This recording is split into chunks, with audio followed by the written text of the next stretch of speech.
Okay, so we're here with Clay, and he's going to share his testimony with us today.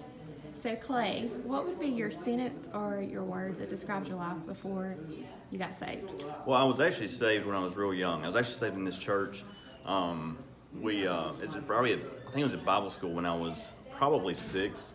And really before that, I don't have much of a memory. But my problem was I've went away from God, especially around the time of getting my license. I started going further away from God and further away from God.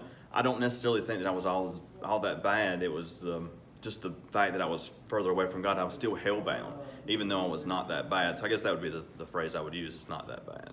Not that bad. So, can you tell me about the day that you surrendered to your life to the Lord again? Right. Well, I started actually coming back. I started going to a church on the other side of the county.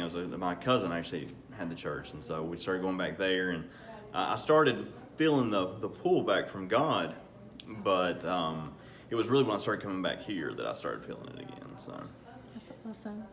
So, how would you describe your life now, since you came back to the church and then back to the Lord? blessed. Blessed.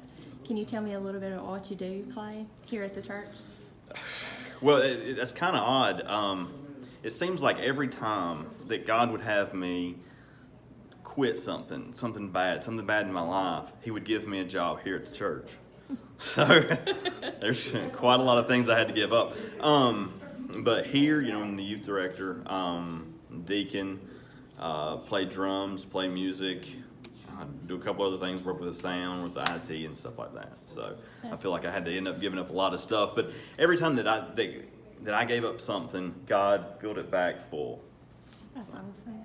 So, what would you say to anybody watching this video today, Clay? Maybe they got saved when they were young, but they wandered away.